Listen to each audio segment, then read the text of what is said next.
right, guys, what's happening? Robert here once again, live with you. Amazing times that we're living in. I'm telling you guys, this is some really crazy moments prophetically. Hello, Lalani. God bless you. Good to see you. And then I also see that English also became a member. God bless all of you supporters out there. We appreciate you. Some very interesting times that we're living in, and I would say prophetically speaking. Now, the reason I have the two faces that you see on the thumbnail, some of you may not even know who they are, and that's okay. We're going to talk about the news. But spiritually speaking, things that do influence our current news cycle, whether you understand or know about them or not, for those who are aware, you know, this is mostly targeted for those who want to see the bigger picture.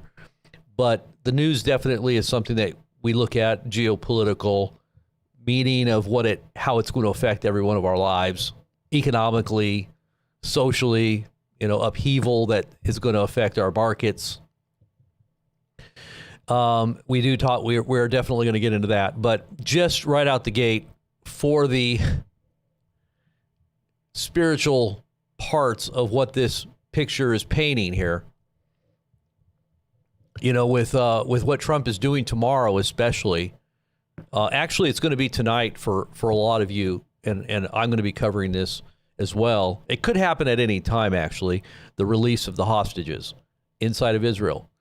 Now, Air Force One is on the way now into Israel with President Trump, and he's going to be there at this historic moment, which I think is very interesting things that are happening right now. And what's going to happen is they're going to release the hostage. Now, they probably won't show their faces or anything because I think, from what I'm hearing, it's pretty bad, the condition of the hostages that are still alive. So they're in very bad shape, from what I understand. Probably emaciated, probably haven't been eating, or probably on the brink of starvation, I would think. Now, we could be wrong on that because there was other hostages that looked very well taken care of a while back that were released. And we'll see. I guess we're going to see. So, you know, with all that happening on the greatest day of the Feast of Tabernacles, it's called the Great Day. It's very significant to religious Jews for this to be happening at this very moment, because this is a festival of joy. As Trump said, he even made allusion to the joy of the release of the hostages on the great day of the Feast of Tabernacles. And this is the feast that a lot of Jews understand to be a symbolic moment that could actually herald their Messiah. Now, a lot of religious Jews believe, and you can go look this up, that Trump is their Messiah. And it doesn't have to be a Jewish person to be their Messiah.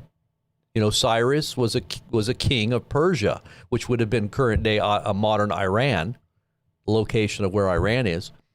And they considered Cyrus to be a Messiah. And he was what facilitated at the time the rebuilding of the Second Temple, I believe. And anyone that helps to rebuild and establish the state of Israel is considered to be a Messiah for that era or that time. Now, they do believe that there's going to be an end-time Messiah that will fulfill all of their expectations and prophecies. And do they actually believe that Trump fulfills that? Well, there are many religious, mostly Orthodox, ultra-Orthodox rabbis that do believe that Trump fits the bill. And he is ultimately fulfilling prophecies in many ways. And we've chronicled a lot of this for the last few years now, if you haven't been following us closely. Being that I do have a little more insights into prophetic scripture and how I think than most people. I won't say most people. I'm not gonna say that I know more than most people, but I just say that I do believe I get insights because of knowledge that I do have of scripture. And I won't just say it's knowledge. I believe prophecy is something that has to be lived. You can't just study prophecy and understand it. You have to actually live it. And I say live it in the sense of adhering to, you don't have to be perfect. I'm not saying I'm perfect. I'm just saying that if you have a heart for God, Scripture says in the book of Revelation, the testimony of Jesus is the spirit of prophecy. So if you have a testimony of Christ, right, and you're truly living after his will and purpose, and you've given your life to him, then his spirit, which is the spirit of prophecy, will be residing within you. And you will have the mind of Christ. You will have the insights into what the Scriptures truly teach. The spirit of prophecy is what actually penned the whole of the book, whether it's old or new. Upon this foundation, can no other foundation be laid? Upon this foundation. And it says the foundation of the apostles and the prophets, Jesus Christ himself being the chief cornerstone.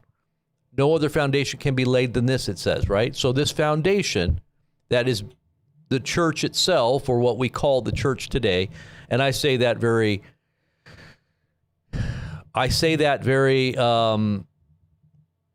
with great definition, what is the church? Because there are many that claim to be, that are saying, Lord, Lord.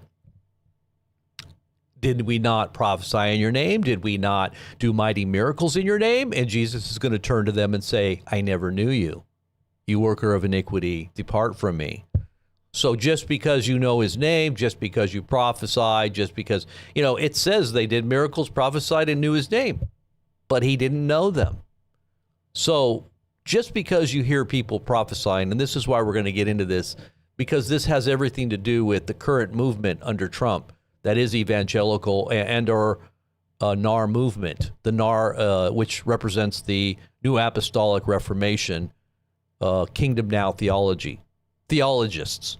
I say the Kingdom Now theology, the Seven Mountain Mandate group, where they believe that they're taking over politically. It's very akin to the moral majority under Jerry Falwell back in the 80s and the 90s. Remember Jerry Falwell, the moral majority, and how they influenced the U.S. politics on the conservative wing. Well, this is kind of what the NAR movement is. And if you look at the picture of Kim Clement, who I believe is the icon, and he even said in his dream that he, before he died, he said he lifted up his hands and he looked back, and there was all of these people following him in a big, as far as his eye could see. And then he shouted, and they all shouted. They followed everything that he was saying in his dream, remember? And, Kim Clement was tapped on the shoulder by the U.S. government to be a part of their psychic program, which they call Stargate. And his daughter, I have the video of it, his daughter admits that he was in it all the way up to the day of his death. He didn't want to be in it at a certain point, tried to get out, but they wouldn't let him. So if Kim Clement was a part of their psychic program where they do remote viewing, and if you don't know what remote viewers are, they basically look into our enemies' secret projects that they're doing, right? They look in there, they do their, it's actually astral projection. It's occult practices of basically going to certain locations, being able to see things. That's why they call prophets seers, because they're able to see certain things, right? They're able to understand or know things. And what remote viewing does is it basically gives you the ability to see something from afar or even into the future. And so he was a part of that program, and he was a very interesting man. I knew of him back even in the 90s. I went to one of his meetings, actually, back in the 90s, because, I was really steeped into the charismatic movement back then. Now, I didn't go all the way headlong into it, but I definitely was influenced by it. Went to an Assemblies of God church, and was tapped into the vineyards and all that. For those of you that know the evangelical and Protestantism, you'll know what I'm talking about. But anyways, so that now, once he passed away, right before Trump came into office, if any of you remember my channel back in 2016, we were the Trumpet News channel. And we had a very large following, a large viewership. We were one of the top Trump channels back during the election of 2016. We were bigger than RSBN, for those of you who know RSBN. RSBN was just kind of starting out at the time too, but we had probably at a certain point, we were getting over 1 million views a day because we were covering everything that had to do with Trump. And the reason I bring that up is because I was covering Kim Clement's prophecies. Even back then, I was talking about Kim Clement's prophecies. At the time, I was warning people that there's a possibility that Kim Clement might not be. And the only reason I really didn't go into it in depth at that time was because I didn't have real clarity. But after really looking into it and really understanding the bigger picture because of what the Lord was doing in my heart, to get me more refined in my understanding and practice, was that the whole prosperity gospel, kingdom now theology is totally in error. So you don't want to be following that kind of theology anyway, because what it is it opens the door and a portal. I say it opens the door, portals or doors. It opens the door for a subtle deception, very similar to what happened to Balaam. Balaam was a prophet of God, but he was a compromised prophet, and he was seeking after filthy lucre. He was also seeking after power and influence, and he was willing to prophesy on a dime to try to curse Israel, but he obviously couldn't. But he did hear from the Lord. Now, did Kim Clement hear from the Lord? I'm not saying he didn't, but I think he was compromised, and I think that the enemy of our souls, the influence of that dark demonic influence that does compromise people that are in high places and in influential places of power, will definitely do that to you. And I think that's what happened to Kim Clement. Kim Clement was the voice of the prophet to both, he was the prophet to both TBN Network as well as God TV. He was the one that they all looked up to as being the voice or the oracle. And I gave illustrations even back in 2016 from Scripture in the book of Deuteronomy that says, even if a prophet comes to you and prophesies things that are correct and accurate, but teaches you to follow after other gods, the Lord your God is sending that prophet to test you to see whether or not you love the Lord your God with all your heart, soul, and strength, and will not compromise. So just because he was prophesying something that looked very accurate, maybe in fact the Lord was doing that because he was teaching people to serve money. He was teaching people to serve Israel because he was a big Zionist. He was, and by the way, and it's political power that he was channeling as well. Political power. He was all about prophesying politics. So anytime you see somebody prophesying politics all the time, be very careful. And now his protege, his mantle that has fallen upon Amanda Grace.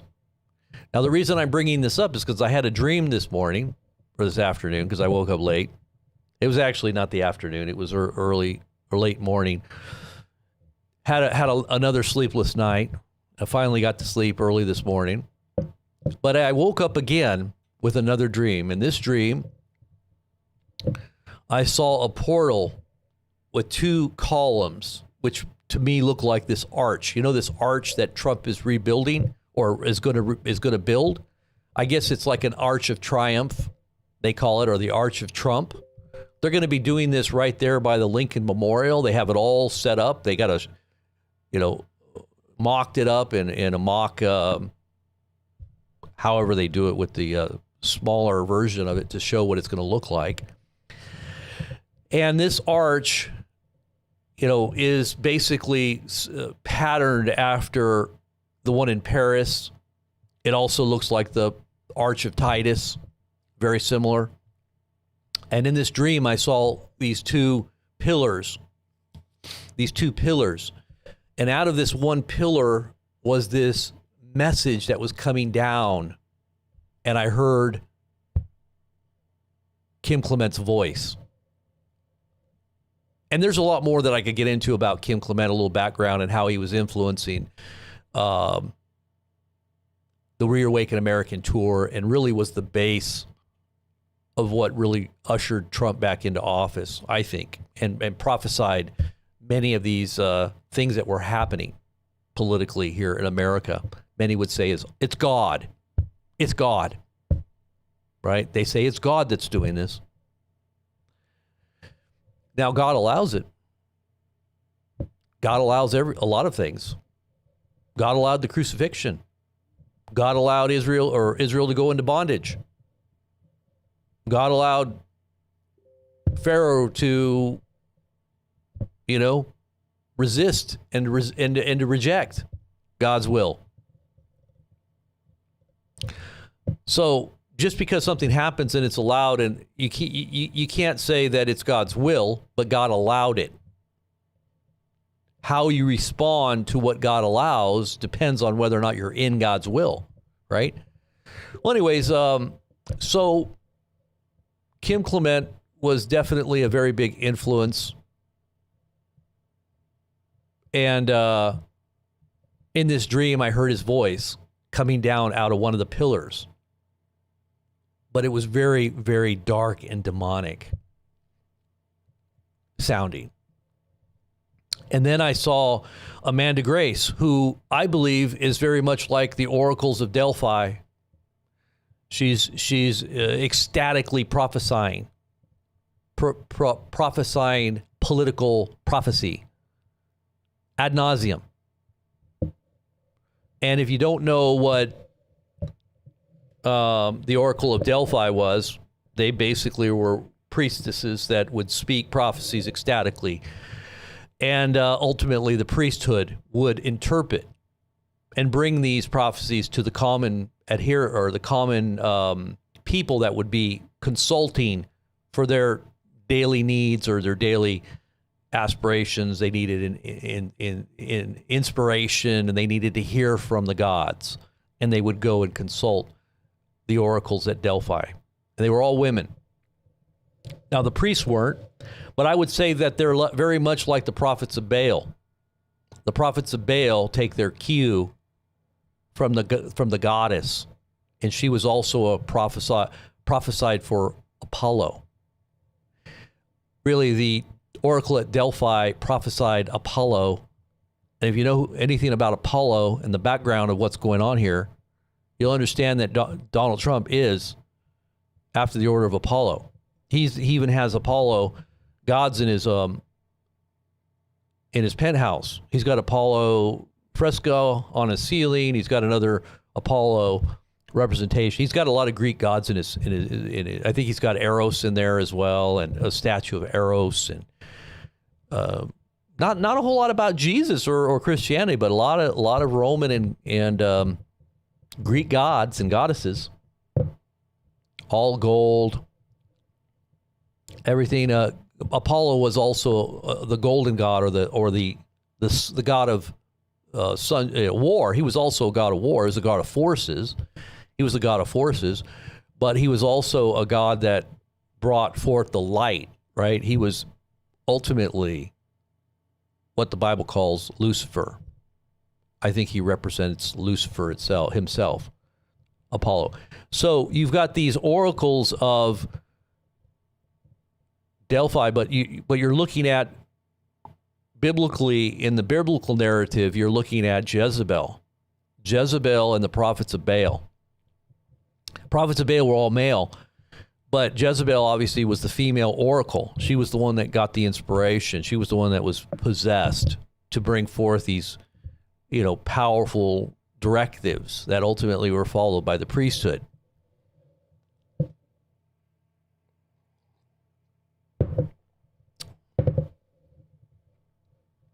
Now, Elijah confronted the prophets of Baal at a certain point,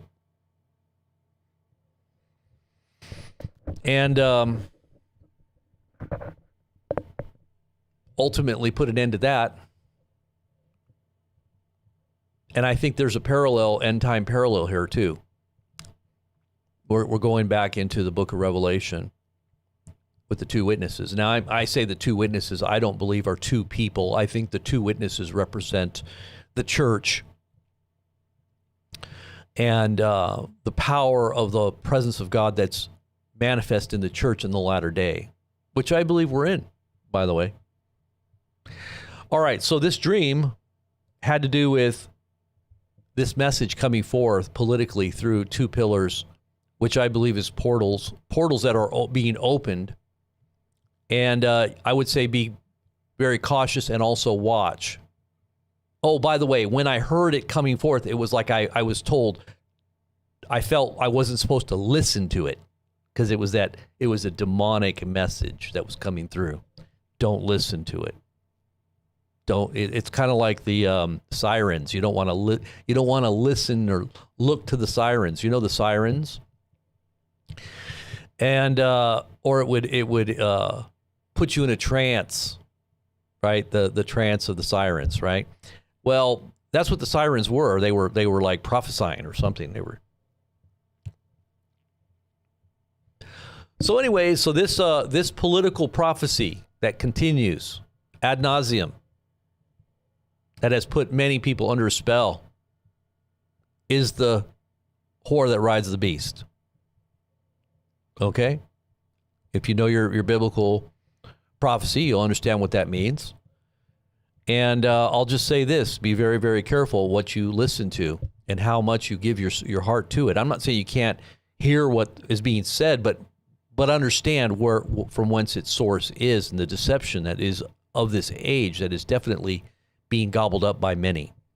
Many are being sucked into this. And it just so happens to be lining up with so many prophetic events, as we've chronicled over the last few years, time and time and time. How many coincidences do you need before you're convinced that what we're saying is according to Scripture? And unless you haven't really been listening. So Trump is now saying that the hostages could be released earlier. I'm just looking at this right now. So it could happen at any time. So we're going to be definitely covering this when it does happen. So stay tuned to BP News. This was just a statement that was just made. Excuse me. Statement that was just put out.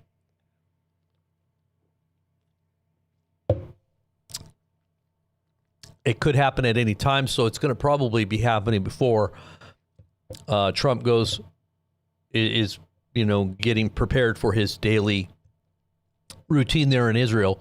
I'll bet you it happens before. It's already about 12 o'clock in the morning right now in Israel. Last time I looked, it was 10. What time is it? It says the time in Israel now is 12:11 a.m. So it is now 12:11 a.m. in Israel.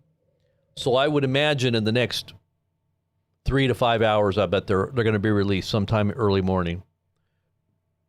Last time this happened, it was dark. When they released some hostages, they did it in the dark. Not sure if that's going to happen again. But just this is a warning just for the church, just to be careful. Don't be seduced. Don't be deceived. Don't be caught up into false, twisted doctrines that are going to tickle your ears and make you put your hope in this world, because this world is going to hell in a handbasket very quickly. And your life is not here. It's not here because these people get promoted by their prophecies with filthy lucre and power and influence, not from the Most High. It's coming from political sources. Okay? Just understand that. The Most High God, when he promotes his people, he does it in a lot different way. Amen? And you'll see how that all works. All right, so let's look at the Arch of Titus. Really quickly, what is the Arch of Titus? It looks very similar to what Donald Trump is saying. I'm going to show you guys some video or some pictures of what is happening with this arch that Trump is getting ready to be to commission. So let me pull it up really quick here. I want to show you the similarities. If you know what the Arch of Titus is, and I liken this to what's happening in Israel right now, because I think Trump is conquering,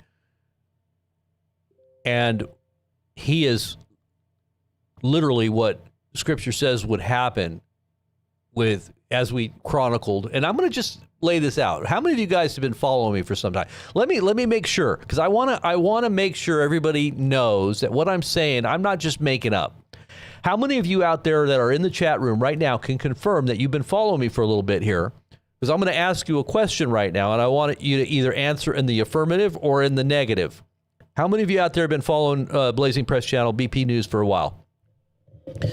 Let's just see a little hand signal here. Number one, if you have been following. And if you've been following closely and if you've been paying attention, type 1 in the chat.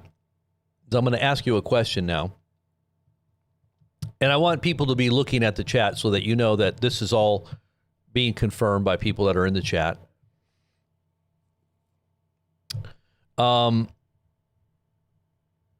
Okay. All right. So, I need to write all this stuff down because I got so many things going through my mind here.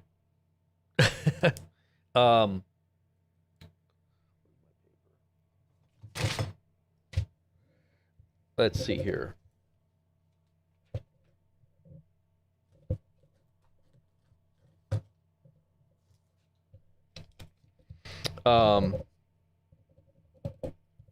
Okay.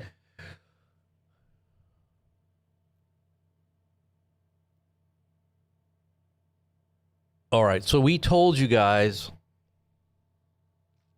about the betrayal of Israel. How many of you guys remember when I told you that Trump would betray Israel before it happened? Like maybe, what is it, 2 or 3 days before it happened? How many of you guys remember me telling you that he was going to betray Israel? And how many people said I was crazy, that I didn't know what I was talking about? Why would Trump betray Israel? How many of you guys remember that? And then all of a sudden, 2 days later, 3 days later, headlines: Trump betrays Israel. Trump betrays Israel. Israel is stunned, doesn't know what to think. Totally back on their heels. They have no idea. Amir Tesfaye, whatever his name is it doesn't understand, can't understand what's going on. How many of you guys remember that? How many of you can confirm that happened? They're all dancing in the streets inside of Tel Aviv and in Israel right now. They're saying, as Trump, for Trump. Let's see what they're going on here. I'm looking at some of the things. So you guys remember that, right? Then what happened after that? I said Trump would betray MAGA right after that. I said, now Trump will betray MAGA. And then what happened? What? He hadn't betrayed MAGA yet, right? But what? Not only less than a week later, it wasn't even that long, and the Epstein files didn't come out. And then he started attacking his own base. Remember that? And then the headlines were MAGA betrayed by Trump. MAGA feels betrayed by Trump, and everybody got angry. But you remember I predicted that right before it happened, because it went on the heels of the betrayal of Israel. How did that happen? Did Amanda Grace tell you that ahead of time? Did she? Did she tell you? No, she didn't.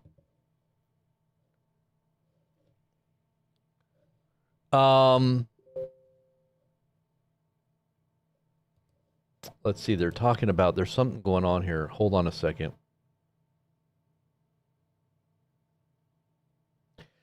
Trump in a briefing for reporters on the plane: the war in Gaza is over. You understand? It's over. The ceasefire will last. People are tired of it. Okay, we're going to go into the Arch of Titus and how that, I believe, symbolically represents what Trump is doing right now. If you don't know what the Arch of Titus is, they're all saying, well, it's built after the Arch of Paris or the the Paris Arch of Triumph. It's like, it's similar. They're obviously hearkening back to Roman arches that represented a triumphal moment in their history, right? And this is the triumphal moment for Trump. And what happened with the Arch of Titus? Well, if you look at the Arch of Titus, what happened there? It was a commemoration. And you know Trump doesn't like Netanyahu, do you? Don't you? You guys know this, right? You know that Trump has been positioning himself for a while now in preparation for bringing Israel to heel. And it's not for a good reason. It's for another reason. It's for a biblical reason. But you understand that this Arch of Titus was a commemoration of the Roman conquest of Jerusalem in AD 70. And they have all over it pictographs of the moment when the Romans were taking captive the implements from the temple itself. When they basically tore everything down and pillaged and, took the spoils of war, right? This was the spoils of war. The temple's implements were being taken. And this temple pictograph for the Arch of Titus, if you look at what the Arch of Titus looks like, that's what the Arch of Titus looks like.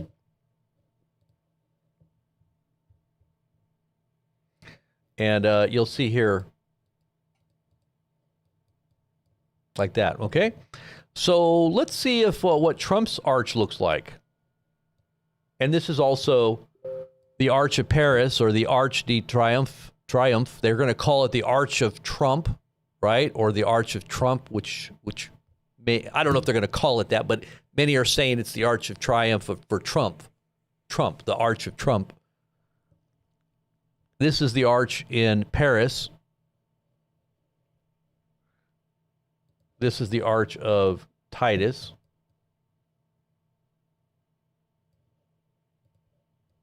Similar, right? You'd say. Okay. Now, Trump's arch. Here's Trump's arch.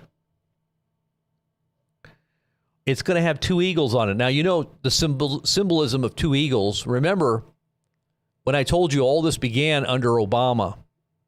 Obama and Trump have been rivals, at least outwardly, political rivals for quite some time. And this is the reason why they say Trump got into office, was because he was mocked and made fun of by Obama.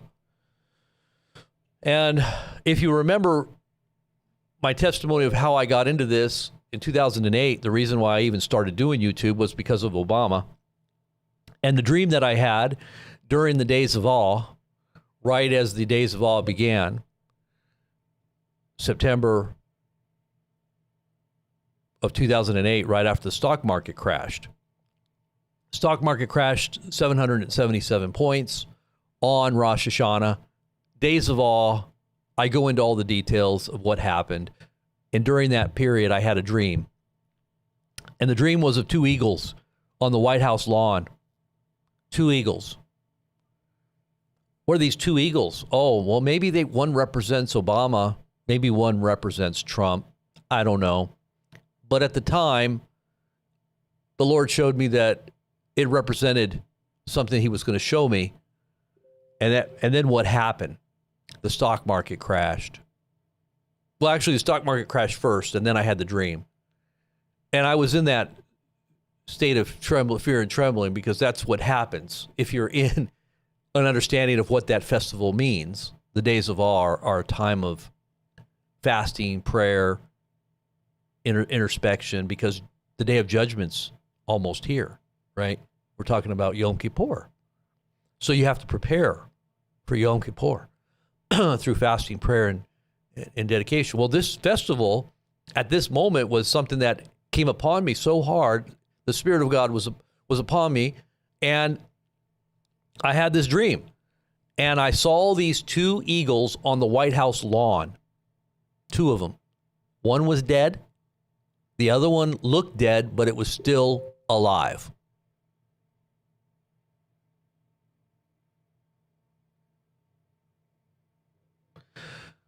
Okay, so I'm being distracted here because there's a lot going on, and I want to make sure we don't miss anything here.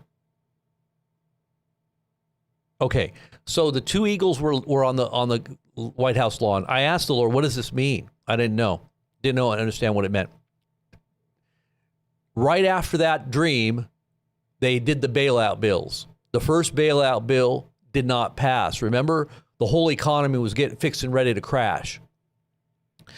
After the first bailout bill went through Congress and it didn't pass, they started threatening Congress with, if they didn't pass this bill, the whole country would go into martial law. That's what they were threatening the Congress with if they didn't pass the bill. Second bailout bill began. The Lord showed me that's the bailout bills, right? The 2 eagles represent the 2 bailout bills. The first one was dead. The second one is going to be dead, but it may look a little alive.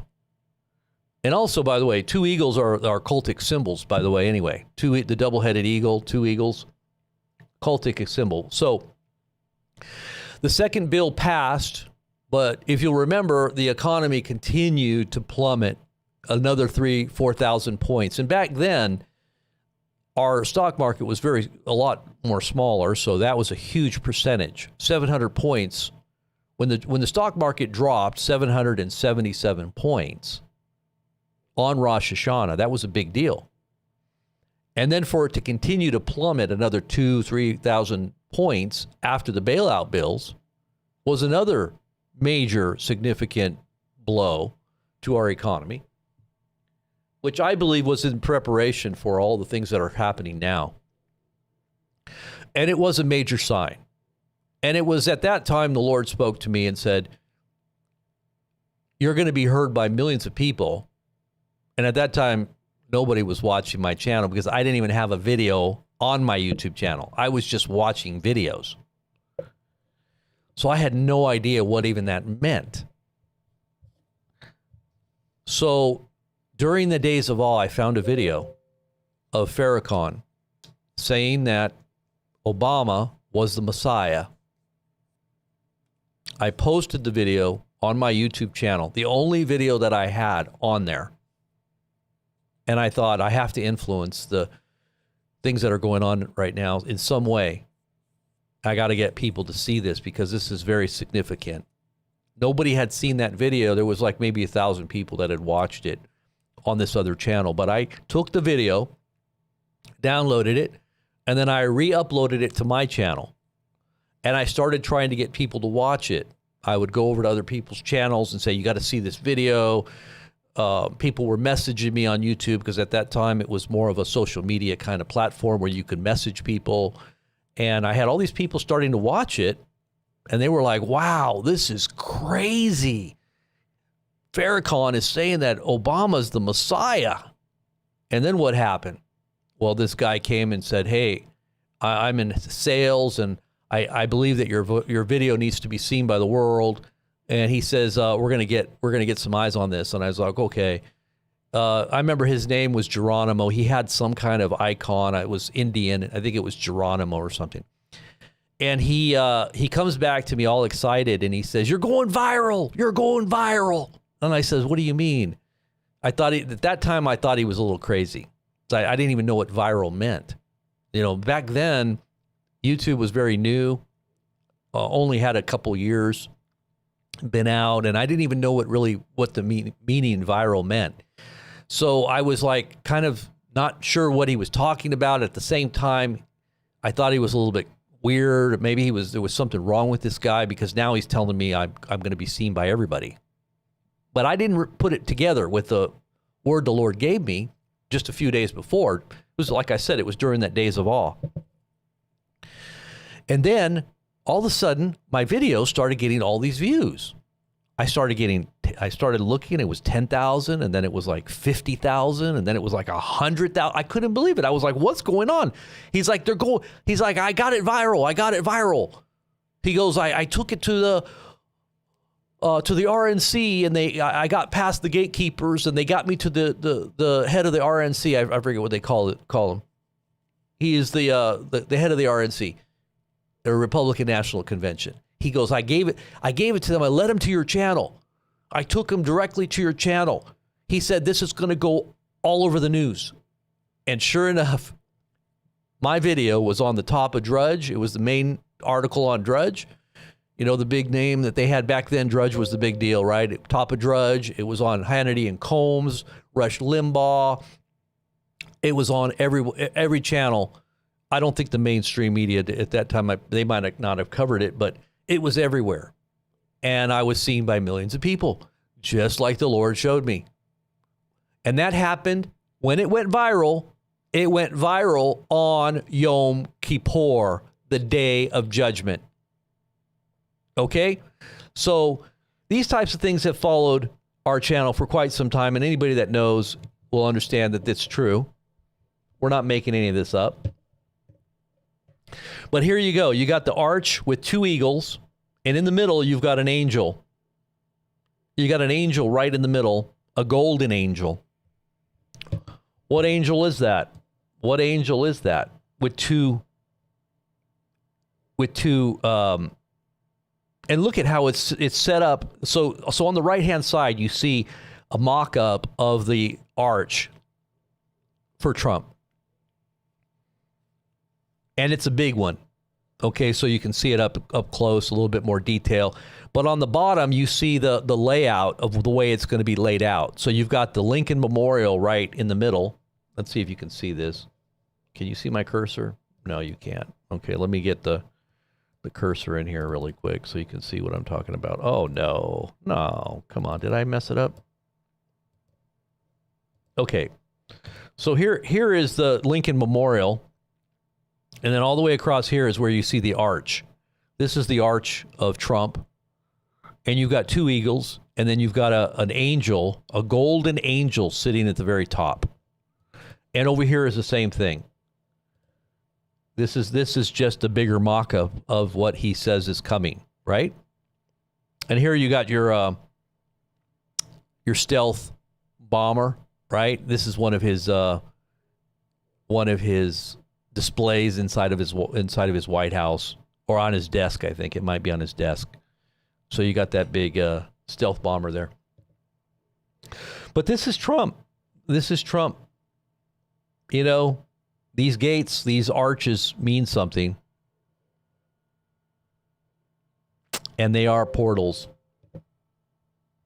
And look at the Arch of Baal. The Arch of Baal, when it was being, you know, brought to all the different cities in America, it meant something. There's a meaning behind arches and portals and doors. And you guys know I'm talking about the gates. You know about my gate, right? The gate prophecy. How many of you guys have been following me on that? And I just recently finished the gate. What, about 3 or 4 days ago?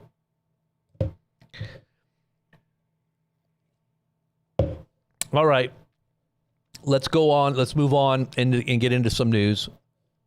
I know some of you out there are like, what in the world did I just hear? What in the world did I just get myself into? Who is this BP News? Where did All right, so let's go through some of the news. Are you guys all having fun? Is the end times fun? End times is fun, huh? I'm looking at some of your guys' comments here. CSE drivers, good to see, man. The Watchman, English, and God bless English. Thank you for your membership here. Order out of chaos. Okay, everything in DC is Masonic. Okay, hold on. I got one more thing to say here. Wife was showing me this. It's true. Everything in DC and the architecture of DC is after Rome. Okay, there's a lot of Roman architecture everywhere throughout DC. It's laid out very occultically. The Masons, the Rosicrucians, when they laid out the architecture and the layout of D.C., laid it out according to certain ley lines and occultic symbols and architecture that was definitely embedded with a lot of occult imagery. If you've ever seen that movie, I never saw it, but I saw the previews of it and heard some commentary on it. It was with Nicolas Cage. I think it was called, it had a lot, I forget what they called it. It was all about the origins of Masonry in America's history. I forget what they called the movie. Do you guys remember that movie? Nicolas Cage was in it. Nick.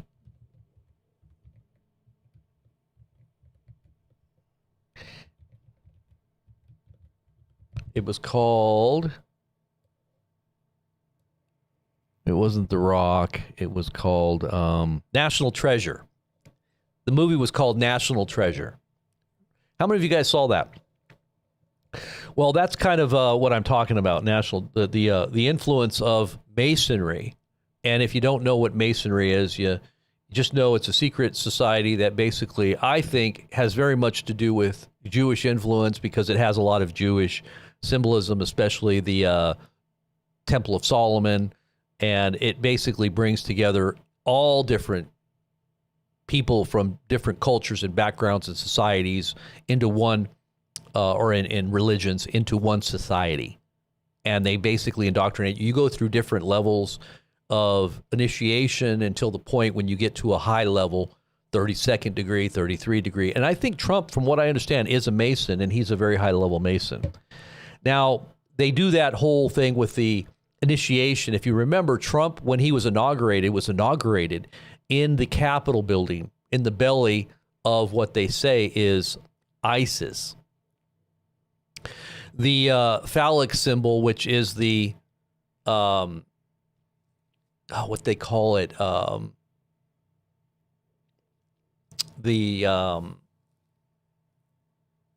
trying to remember the name of it. And it, by the way, if you really look at that, it's an obelisk out there in front of the Capitol. That obelisk is measured at 666. It's like it's not 600. It's 66 feet and 6 inches. When you measure it all out, it equals 666. Right? It's very interesting. And the base is also 666. So, anyways, that whole symbolic event that is what they call Osiris Rising. There's a Masonic temple in D.C. that does this every inauguration, where all the Masons get together, the high-level ones especially, and they do this ritual where they call up Osiris, or what they believe to be Apollo, which really is Osiris, from the abyss to possess our presidents, right? They do it every inauguration for every president. And they expect that one period in time in the history, as America's history unfolds, that there will be a president that will be the fulfillment and the embodiment of this ritual that will bring in the golden age. That sounds familiar. And this will happen at a period of time when they say that the belly of ISIS is where this birth will take place. The phallic symbol being, I think it's Horus. Is it Horus? I got to remember exactly the details on this, but you'll get it if you do the research.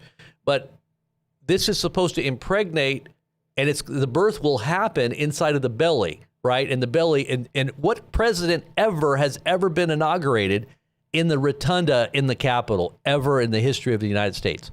There was only one other president that was inaugurated there, and I think it was Roosevelt, but he wasn't in the rotunda. He was outside of the door of the rotunda. He wasn't in the belly. He got inaugurated just outside the door. Trump is the only one that was inaugurated inside of the belly of ISIS. So there you go. But then again, really quickly here. Oh, here is the double eagle. I wanted to just show you this. My wife just sent this to me, so I'm going to go ahead and show you really quickly what the double eagle is. Oh, it was Reagan? Okay, so it was Reagan that was inaugurated in the Capitol. Now, he wasn't directly in the Capitol. He was in a separate room off to the side of the Capitol. But Trump was right in the belly. He's the only president that's ever been inaugurated inside of the Capitol building. Now, a lot of this is esoteric stuff that we're talking about here, just so you understand. But it is interesting to note. Now, here's the double eagle. This is the double eagle, order out of chaos. This is where you get the whole idea of chaos being brought. And by the way, chaos president. Who's the chaos president? How many of you guys know who the architect of the Seven Mountain Mandate is? Remember I was talking about Seven Mountain Mandate and the Kingdom Now theology that's happening within the NAR movement, which is the New Apostolic Reformation movement? Who is the architect of that? Anybody know? Lance Walnew. Lance Walnew had written a book called The Chaos Candidate back before Trump came into office the first time. The Chaos Candidate. And Marina Abramovich, who is one of the highest level occultists probably alive on planet Earth, who consults with people like Lady Gaga. She actually is a mentor to people like Lady Gaga. Hillary Clinton, Podesta. Remember, she was in the Podesta files. She does the spirit cooking. She's supposedly an artist, but she's a high-level satanic witch. And she does all these really dark rituals.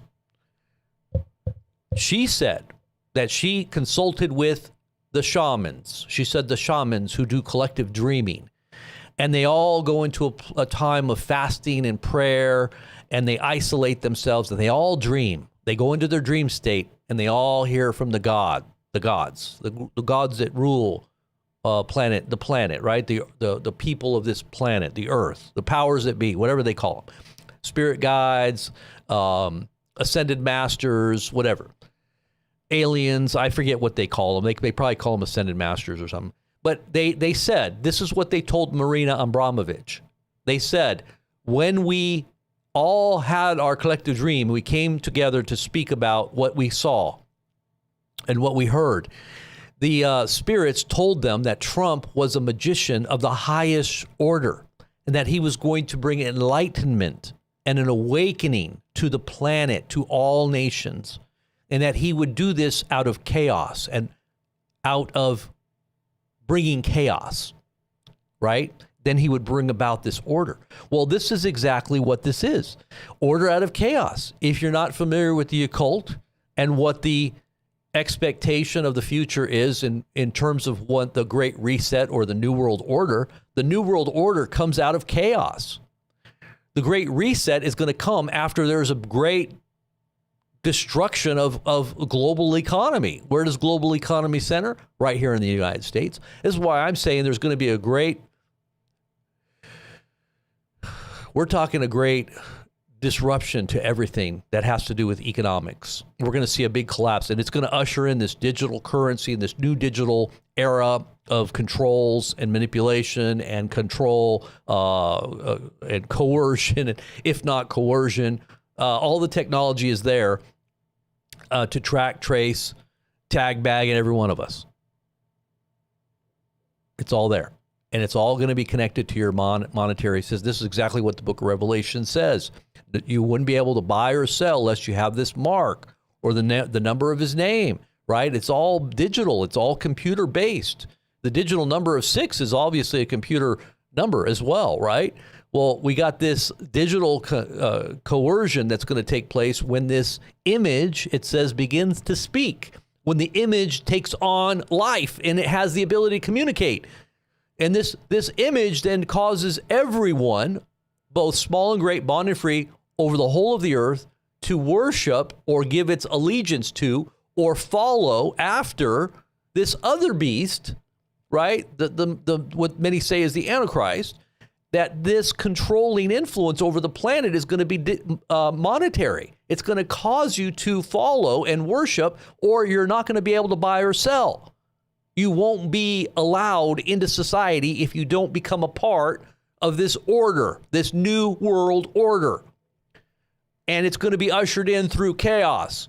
And when they say to you peace and security, when they say peace and security, behold, sudden destruction will come upon them like a woman in travail, and they will not escape. And this is the beginning, I believe, of the tribulation, or I think we're actually further in than most people think. The tribulation begins, the cup of trembling. What is Israel? A cup of trembling to the nations. And what has been going on for the last few years, especially with all this stuff that's been happening, the nations are trembling. There is definitely a cup of trembling that's been going on. And this is the peace and security moment. There's been a lot of other things that we've chronicled about Trump, and like I said, we should write a book or something, or at least do a big series on this on YouTube to go into all the details of what we've chronicled over the last 5 years, especially, and how everything seems to be lining up with what Trump is doing and how it's connected to Bible prophecy. So, but the double eagle right here, 33-degree Mason, upside down triangle, as below, so above.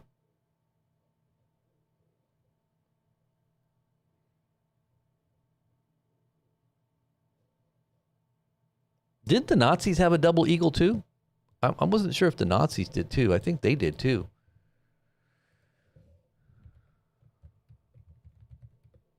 Yeah, I think the Nazis did too, if I'm not mistaken.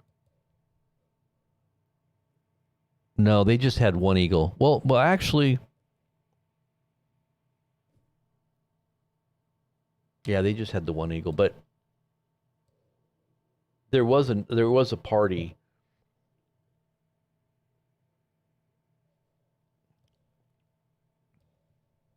Let me see here.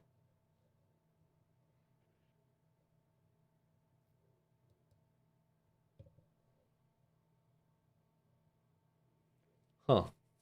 Anyways, so let's go ahead and get into the news, as I said I would do. I wanted to just say hello to everybody really quick too. Did I miss CSE, Drop Homestead, Love Pugs? Good to see all you. Thank you for being a member there, Love Pugs. Good to see you there. Joe Linda, I've got one that can see what. We're definitely not in the book of Revelation. You're talking about the United States, right? I think we've got one that can see. Are you the channel that I'm thinking of? Let me see here. Let me see something here. Is that the one I'm thinking of? Yeah. Is this the? Oh, it is. It is. I think it's. I've got one that can see. Is that him? Yeah, I think that's you. Let me see. Yeah, it is. Or it's somebody that's reposting his videos, because I don't see too many subscribers on that channel. Usually he's got a lot of subscribers. But that's not the same guy that does this, right? He's got a good channel over there. I've got one that can see. Elizabeth, good to see you, man. Carmen, or gal. All right. I just wanted to see who was all in the chat. Mark B, good to see you, bro. All right, so let's get into the news here. What else do we got going on here? The timing of Sukkot, that's why he's saying this. Yeah. All right, so let's see. Trump says that he heard there is a war going on between Pakistan and Afghanistan, but it will have to wait because I'm solving another war just now.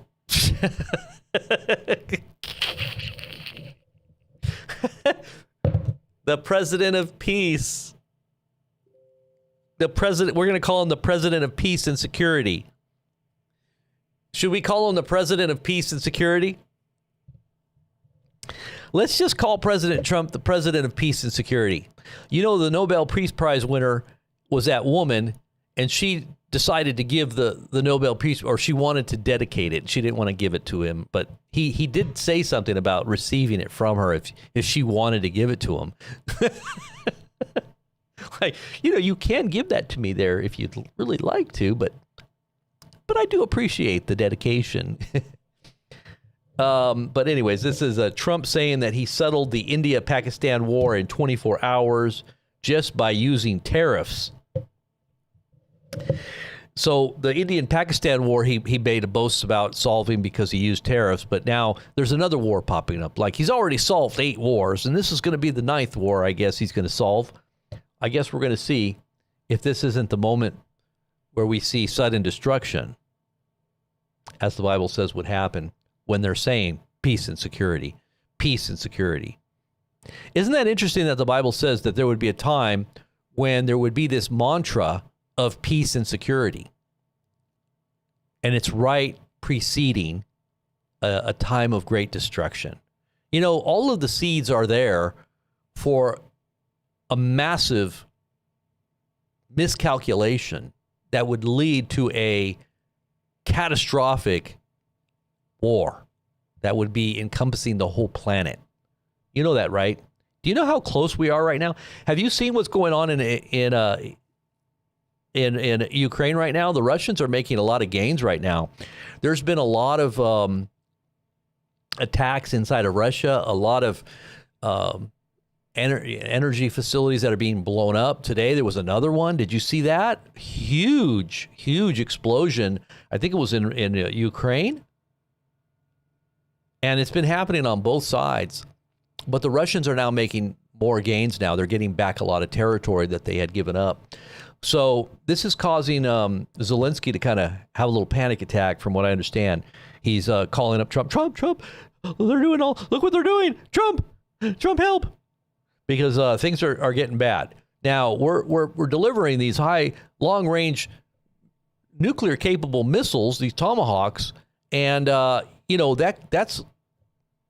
that could be the end of the world right there if this turns nuclear. You know, you're talking about Belarus having nukes and Russia having nukes, and now you're potentially arming the Ukrainians to have nukes, because really Tomahawks are a platform that can be used, not to mention the F-16s. And this is all escalating all over the Eastern Europe. This could be turning into, the next global war right there. But I think there's still potential for a massive war to happen right there in the Middle East with Iran. Israel's making statements right now that this is not the end, that there's still a lot of hard things about to happen. And I think they're referencing the Iranian situation.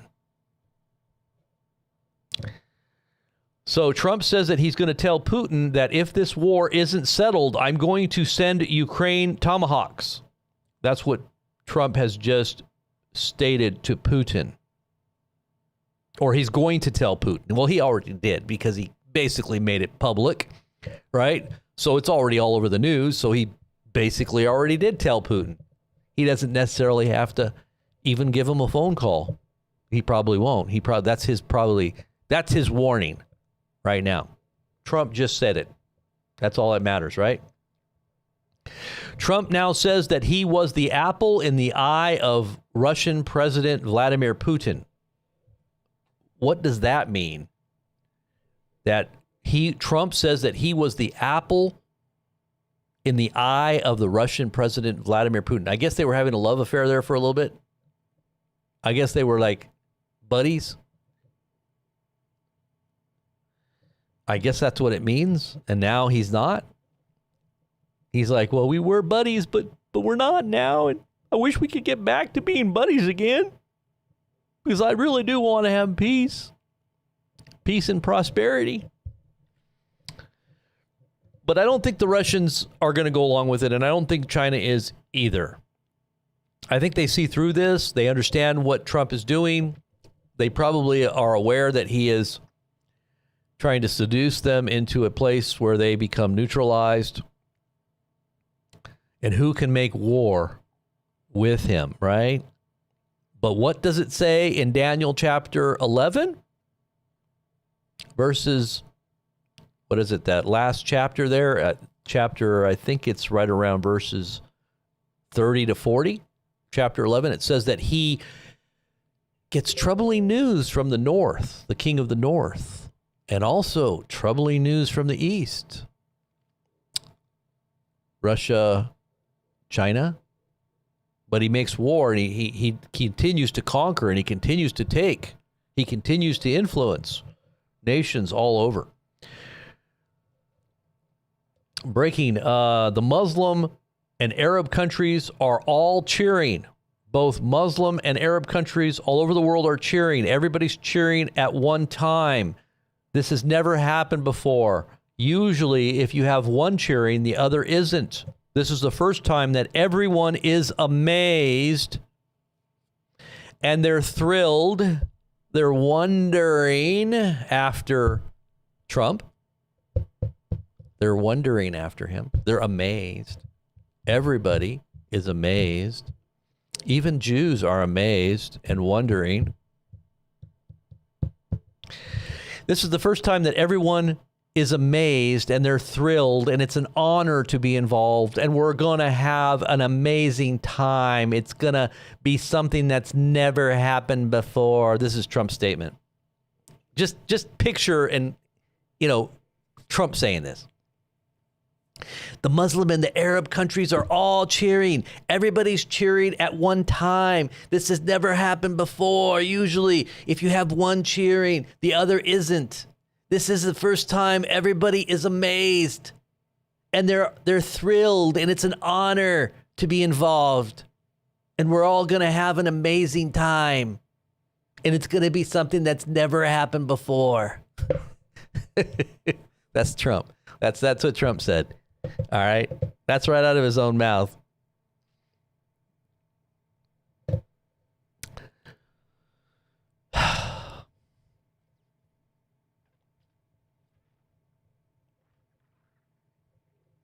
Okay. And then let's see what else we got here. It's about Sukkot, conquering hero, just like Palm Sunday. That's true. Okay, so if you're familiar with the Palm Sunday festival, or the Palm Sunday preceding the crucifixion, right? He came into his triumphal entry on a donkey, humble, meek, bringing peace, right? He was the Prince of Peace. The real Prince of Peace was Jesus, right? But he came in at the hails and the praise and the palm fronds that were being waved as he came into Jerusalem, right? Why the palm fronds? Because it harkens back to Sukkot. This is the time of the Sukkot, with the palm fronds that are put in their booths as they're sojourning with God with them, right? God with us. Emmanuel, God in the midst of the camp, God in the midst of the temple, God in the midst of the tabernacle as they are tabernacling through the wilderness, right? This is what Sukkot represents. Sukkot, the festival that we're now in. The great day of that last great day of the Sukkot is where we're at now. When the day that Trump is going to be in Jerusalem speaking to the Knesset, the last day. This is why all the Jews, especially the religious Jews, believe that he is a fulfillment of prophecies messianic, because they believe that he is the Messiah come on that day, that great day, which is the last day, which is tomorrow. And he's going to be speaking at the Knesset. And what do? They pour out libations. They pour out the water. Remember, Jesus said, I am the water of life. He was talking about, at that time in that festival, he was talking about him being the water of life and also the light of the world, right? Because they light up the menorah, they light up the temple, all huge during the time of Sukkot. And it's a time of great joy. They call it the time of great joy. A lot of the Jews will say this is the time of great joy. Why? Because the Messiah is here. The Messiah is here. He's liberating. He's bringing freedom. The temple obviously is the place where he's ushered in, right? And so, what did Trump call it? He called it the time of great joy the other day. He called it a time of great joy. And what? The water of life. Why is all the water being poured? The water libations. What does that all signify? That he's going to quench the thirst. He's going to give everybody what they need to live. Right? He is the living waters.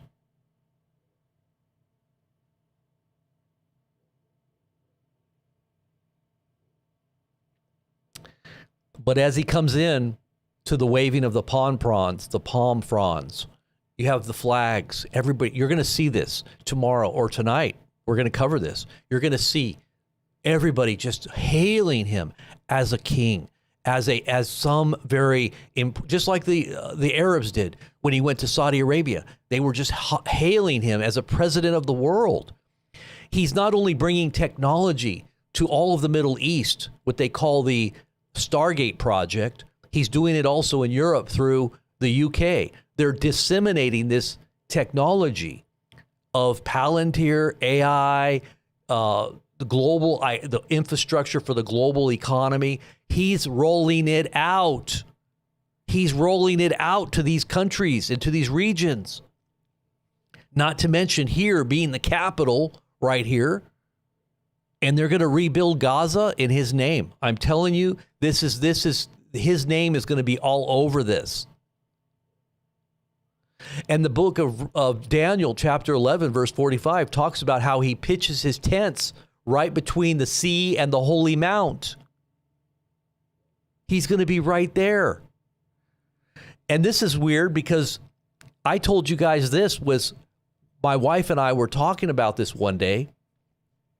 We're all, we talk about a lot of these types of topics. And I was telling her, I was like, if Trump is the one, he's got to be in a location in proximity to Israel at a certain point, because the Lord is coming and is going to confront this particular person. And it wasn't just a day or two later. I think it wasn't even that. It was probably within a week. The headlines were Trump, Gaza, the big hotel. Remember that whole video came out? It was right after that.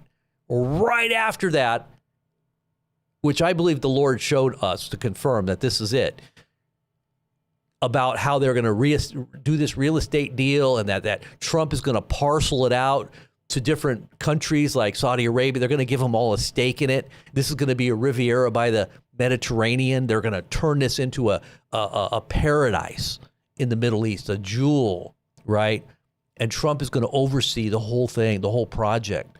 They call it the peace. What do they call it? The peace, board of peace. He's going to be the chairman of the board of peace.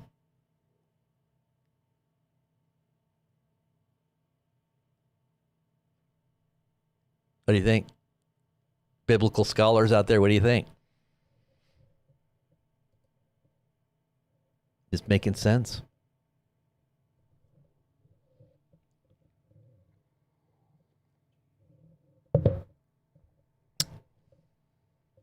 It's awfully quiet out there in the chat room. Are you guys choking on lunch or what?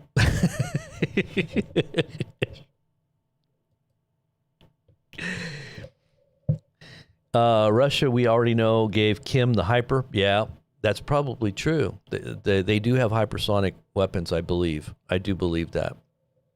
Lalani, national treasure? Yeah, yeah.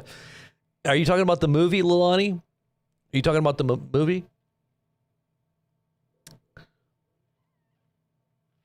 Are you talking about just national treasure itself, that Trump is the national treasure? Or the national treasures of Israel? Oh, the movie. Yeah, the movie National Treasure. I probably should go watch that, because I'm kind of curious as to what they had embedded within that movie itself, because a lot of that is predictive programming and things that they want. They're allowing the public to see. They call it lesser magic. I think they call it lesser magic. Remember when I was talking to Alex Jones, and he mentioned lesser magic, because we were talking about a movie, and I had brought up the movie, and it was interesting because I was talking to him about this, about the movie Batman Rising, or The Dark Knight Rising with Batman, and on the map, if you look at that screenshot, there's a screenshot that I had made a video about this, and Alex had actually taken that video and played it. So when I was talking to Alex, I was telling him about that moment. I was like, I always wanted to tell you about this, but here I am. I'm here now talking about it. There was the name Sandy that whole event where the shooting took place, where, they actually went after Alex because of that, the Sandy Hook thing. And on the map in the movie Dark Knight Rising, you see the word right there on the map. That's the only word you see on the map. And it's an operation. And that movie came out right when the whole event took place. Now, Alex always leads with his mouth. He never, a lot of times he doesn't think, and he gets himself in a lot of trouble. But that was the source of his legal troubles all the way into the future, which I'll tell you is prophetic too, because the day that I was there talking, or the day that I was talking to Alex, was the day that he got sued. Well, the day that I was supposed to have been there, they had to bump me to the next couple days ahead because he was in court being sued, and there was a judgment coming against him. So his judgment was coming almost 10 years, almost to the day, when the Lord showed us in our small group meeting. Some of you guys might have been a part of that. The Lord spoke to us, and I told everybody, I said, we got to pray for Alex, right? And this was right before the event. And then 10 years later, I'm in there talking to him about it. I mean, there was some very weird parallels. I could probably go into it. I won't go into it. There's a lot more to it than that, behind the scenes stuff. But I'm going to tell you, that is the weirdest thing. You know how God works? Some of you that have been in the small groups know the inside detail, the background, all the little things that we've talked about for years now. Trump is Biff. I know a lot of people say that. He's that time traveler. That whole thing about Trump being a time traveler in possession of Tesla technology. Have you guys heard about this? I think this is the most amazing thing. And I know that sounds very strange, but people have speculated, especially because of that book that was written about Baron Trump back in the late 1800s, and how he would go to Russia in a portal. He would go through a portal and he would time travel, right? This is called Baron's Greatest Adventure, I think it's called. And it just so happens that Baron lived right there on Fifth Avenue, right there where the Trump Tower is. It's actually in the book. The same author of the book, and by the way, the picture and all the illustrations of a young Baron Trump look just like Baron Trump. It looks like a young Baron Trump. It also looks like a young Trump when he was younger, because Baron and Trump, when they were younger, looked the same. They had the same kind of round face. And so the second book that this man wrote was called The Last President. And it's all about a president. Isn't it interesting? You got to go look at that. Very interesting parallel.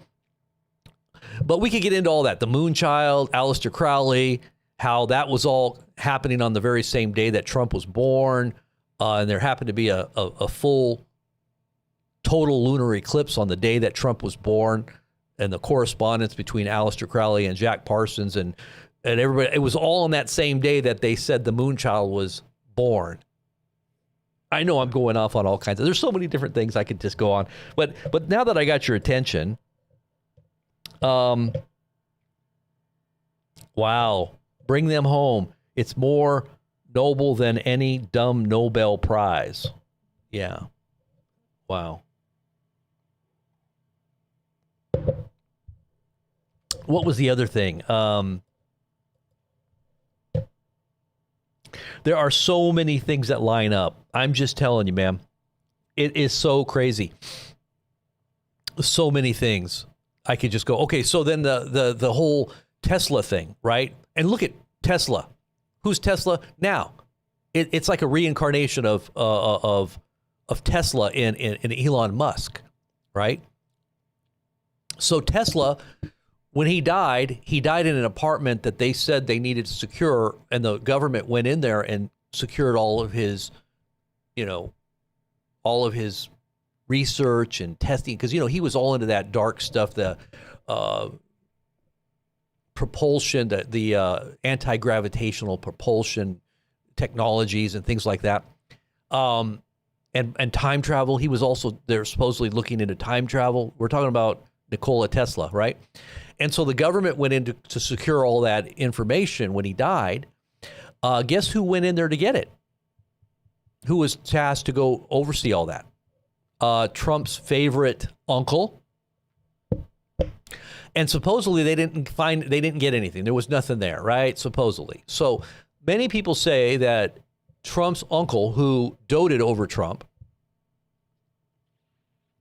had given him some of this information.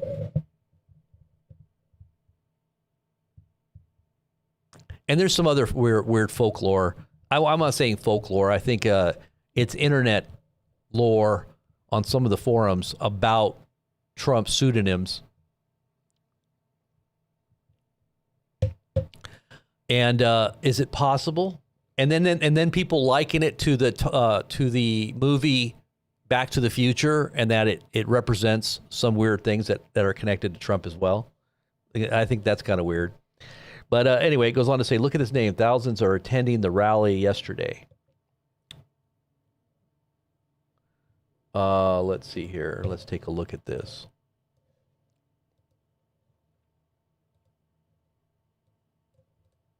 Wow. So here is the rally.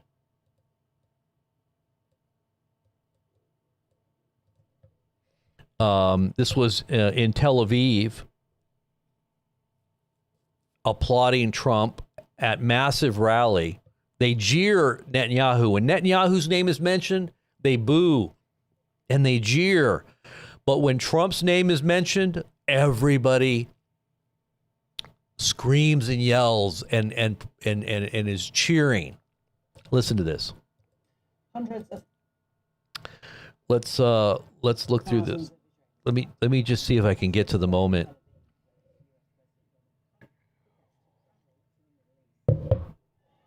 Listen to this. U.S. Special Envoy. I can't play the audio, but this is hold on, let me just get the audio up. So this is when he speaks. Listen to this. Listen to this. Let's see if you can hear this. Benjamin Netanyahu. People on the ground have expressed anger at how long it's taken to reach a deal, with some saying it was only secured thanks to the US president. I just came back from Washington. I was there with the hostage forum, and you just felt how much the American people and the American government just really wants them home, which is something that I don't think we've felt as people that were connected to the situation. Basically, that's they don't really show the. Let me see if they show. They're just interviewing people. Square, which has been a focal point for the US, really got ceasefire balcony of believed to be alive. Steve Witkoff, he realized he was all right, listen to this part. Listen to this part. Addressing the wrong audience for that. To Prime Minister Benjamin Netanyahu. Oh.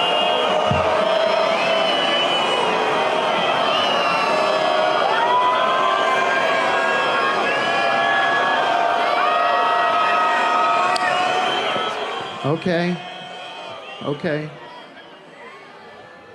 To Prime Minister Benjamin Netanyahu.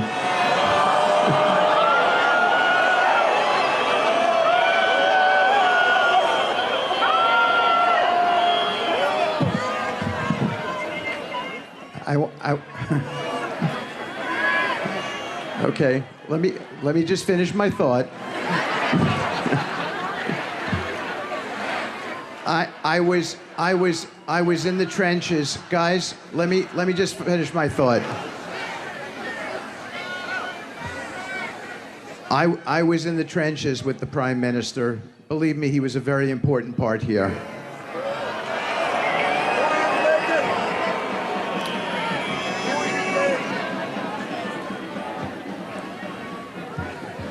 The Prime Minister and his staff, Ron Dermer included, have both.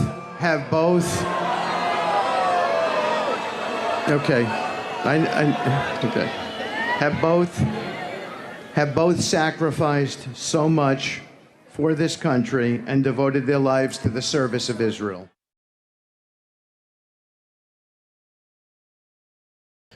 All right, so then it doesn't show the part where Trump, where they say Trump, and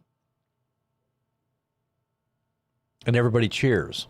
Why didn't they show that part? Come on, I could have got a better clip than that. Let me see.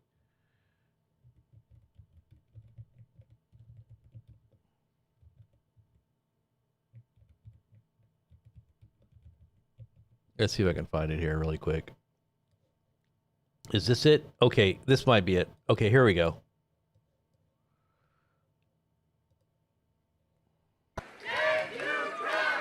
Have come to rally for the release of the hostages. There are tens of thousands of people here, and they just heard Special Envoy Steve Witkoff. He was speaking with Trump's son-in-law, Jared Kushner, and his daughter, Ivanka Trump, Netanyahu the last 2 years. Trump is expected to be in the region in the coming days when the hostages are going to be released. There are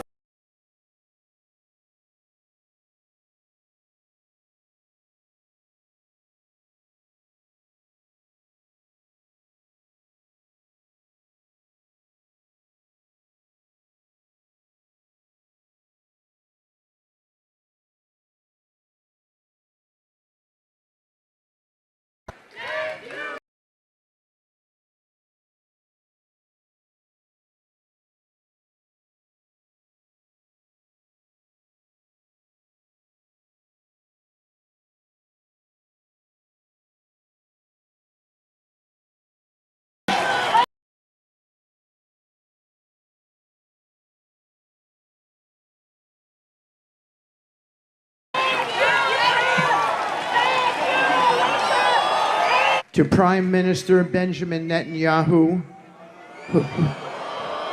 Oh. Okay. Okay. To Prime Minister Benjamin Netanyahu. Okay. Let me just finish my thought. I was in the trenches, guys. Let me just. Prime Minister, believe me, he was a very.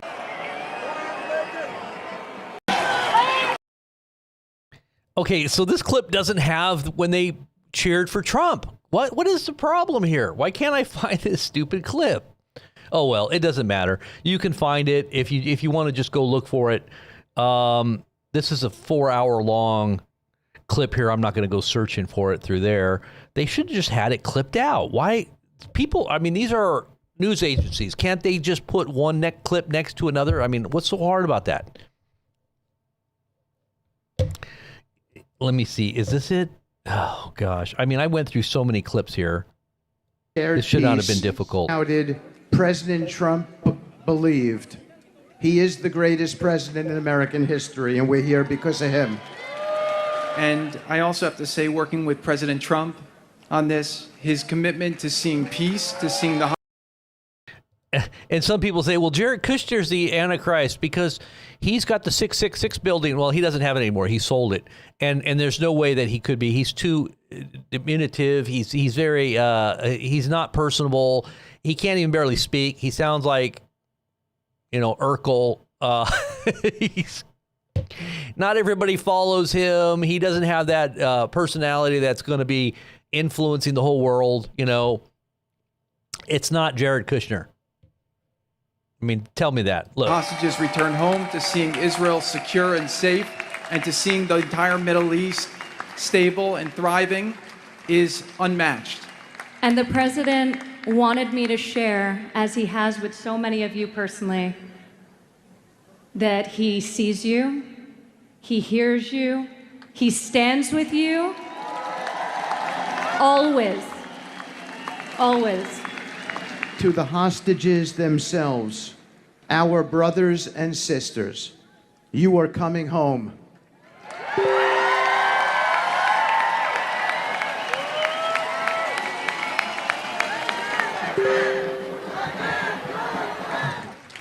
To Prime Minister Benjamin Netanyahu, This guy, Mr. and his staff included, have both American history, and we're here. All right, so there you go. That was it. There was definitely a lot more cheering for Trump than there was for Netanyahu, and a lot of people in Israel don't like Netanyahu. And I don't think, from what I've heard from the back channels, that Trump likes Netanyahu either. He doesn't like him either. And there's been a long-standing bitterness.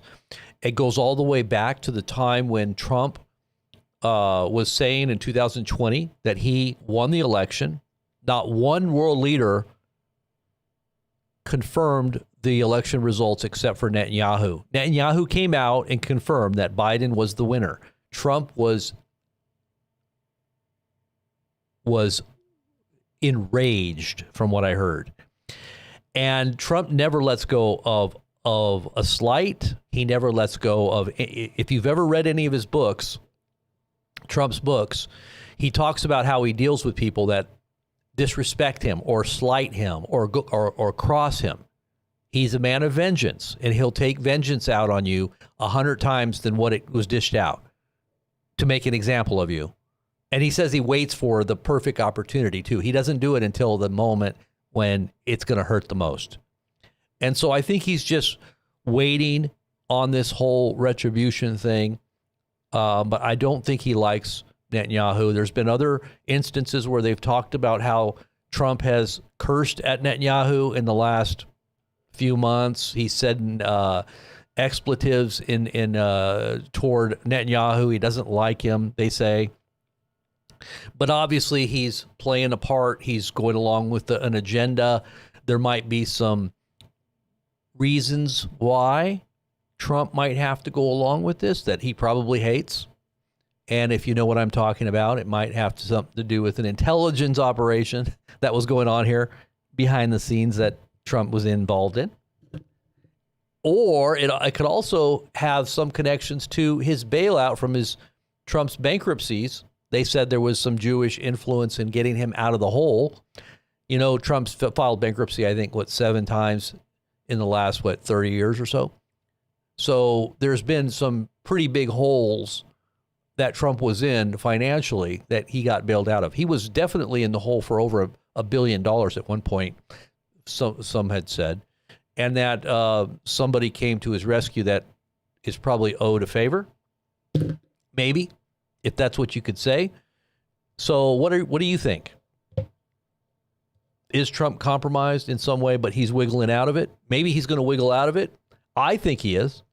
I think that's what ultimately comes about of having that shackle of what he perceives to be the controlling influence of Israel over our politicians and presidents and everybody else in the world, for that matter.